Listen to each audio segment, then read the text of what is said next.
daidai wannan gaba za mu gayyato mawallafin wannan littafi Malam Bashar Sani Dan Fili ya zo ya gabatar da jawabin godiya, sannan mu rufe da addu'a nan. Assalamu alaikum wa rahmatullahi. Ina magana a madadin iyalan gidan Alhaji Marigayi Muhammadu Dikko Gusau, inda suka ce sun sayi littafi guda 4 akan naira 100,000 sun ba da shi a matsayin sadakatun jariya a gare shi. Ubangiji Allah ya kai mishi rahama. Sun ce a bada account number yanzu za su tura kuɗi insha Allah. Sannan kuma sun yi bayani sun ce copies biyu daga cikin copies 4 da sun saye za a kai su a History Beru Sokoto.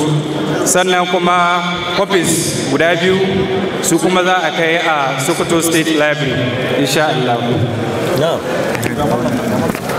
Bari isa Iman Specialist Hospital Branch sun sayi kofi ɗaya akan 5,000. AMD and Sons karkashin jagoranci Alhaji Aminu Ma'azu Dan Jabalu Maji Daɗi sun sayi kofi ɗaya akan 20,000. Na'am, yanzu za mu saurari jawabin godiya daga Malam Bashar Sani Dan Fili.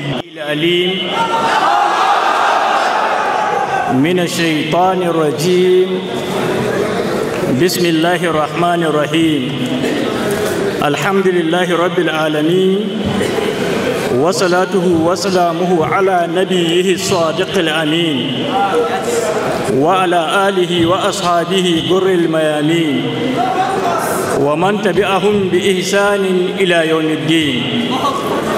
أما بعد، manya-manyan shugabannina daga wakilin mai girma gwamnan jihar Sokoto zuwa ga wakilin mai girma sanata na Sokoto ta tsakiya zuwa ga wakilin mai girma gwamnan Zamfara da sauran manya-manyan baƙi da suke wannan wurin da manya-manyan malamai waɗanda iyaye ne ga al'umma da kuma babana ambasado Abubakar Muhammad Sani da 'yan uwana almajirai maza da mata, ine muna cikakkiyar gaisuwa ta addinin musulunci, gaisuwa mai tsalki kuma mai albarka kuma mai daɗi. Assalamu alaikum wa rahmatullahi wa barakatuhu.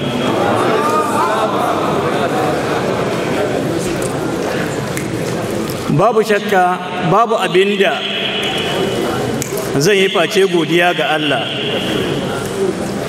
wanda ya gada muna mu haɗu a wannan ɗakin taron domin ƙaddamar da wani littafi daga cikin littattafan da Allah maɗaukakin sarki ya ba mu ikon rubutawa, wanda yana magana ne akan musulunci da kimiyya tun daga farkon halitta har zuwa ƙarshen duniya.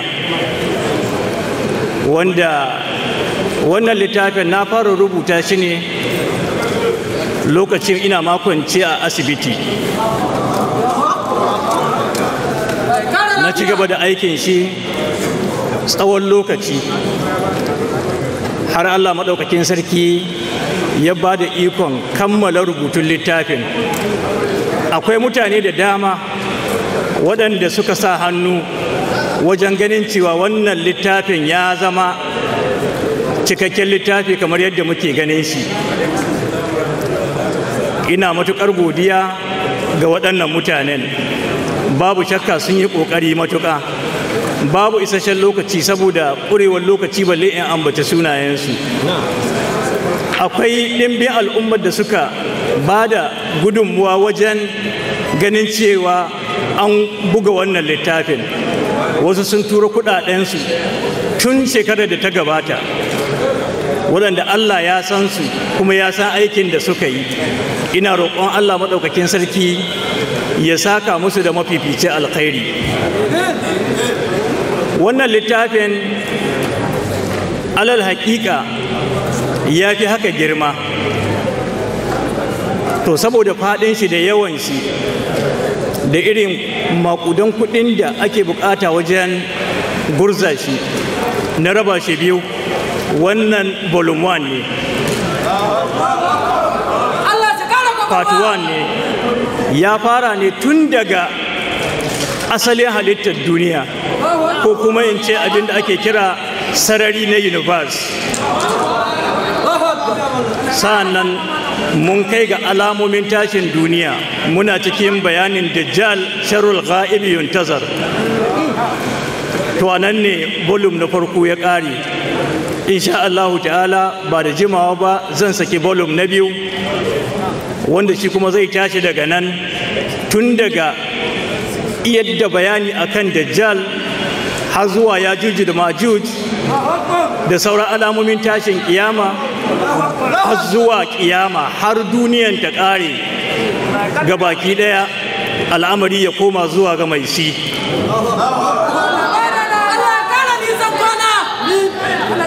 Haka ma ina miƙa godiyata ga manya-manyan shugabanni waɗanda suka aji ayyukansu daban-daban, tare da cewa ana cikin wani yanayi na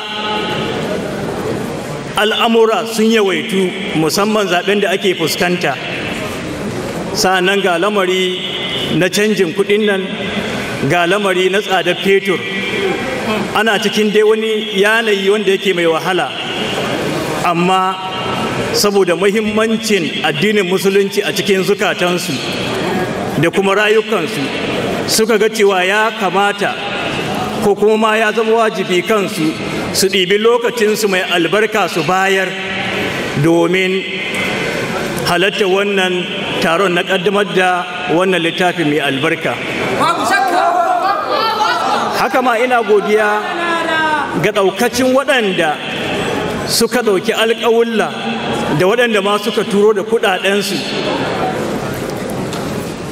Waɗanda suka turo da kuɗaɗensu ina matuƙar godiya gare su. Ina roƙon Allah maɗaukakin sarki ya saka musu da alkhairi. Allah ya sa mu dukiya albarka, kuma Allah ya muzuri a su albarka. Allah ya ƙara taimaka musu, ya biya musu buƙatocinsu. Sa'annan ɗaukacin tim na waɗanda suka ga cewa wannan taron ya gudana cikin nasara kamar yadda muke gani, wanda aiki ne mai girma. Mun yawace mun je can, mun shiga nan, mun fita nan. To ina matuƙar godiya zuwa ga wannan tim waɗanda suka gudanar da wannan aikin. Ina roƙon Allah maɗaukakin sarki ya saka musu da alkhairi, Allah ya biya su da gidan aljanna. Sa'an ina ƙara miƙa godiyata ga ɗaukacin al'ummar musulmi waɗanda suka halarci wannan muhimmin taron, da ma waɗanda suna da buƙatar su halatta amma wasu uzurora suka hana musu, da ma wasu al'ummomi waɗanda ba nan suke zaune ba suna tare da mu. Musamman akwai al'ummar musulmi mazauna Amerika waɗanda sun izo min saƙo, sun ce suna cizon yatsa na cewa ba su cikin garin Sokoto lokacin da za a gabatar da wannan taron. Haka ma akwai al'ummar musulmi mazauna UK, United Kingdom, su ma muyi magana da su a haka. Muna da kuma wasu al'ummomi haka waɗanda suke a ƙasashe daban-daban kamar India, Pakistan, da waɗanda suke zaune ma a Saudi Arabia. Duka sun izo da saƙonninsu na gaisuwa, kuma sun ce a miƙa gaisuwarsu zuwa ga al'ummar musulmi na jihar Sokoto da Najeriya ma gabaki ɗaya.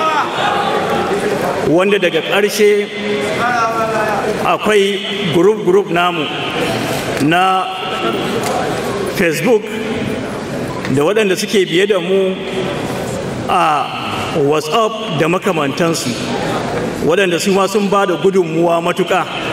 Mutane ne masu ɗimbin yawa, ila idan zan lissafe su za su fi mutum miliyan 2 waɗanda muke tare da su. To ina matuƙar godiya kuma ina matuƙar godiya.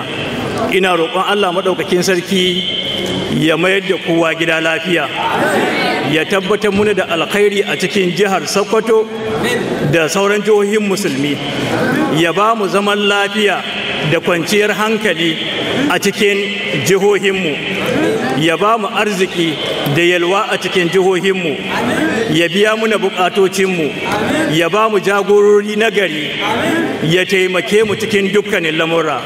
Wassalamu alaikum wa rahmatullahi wa barakatuh.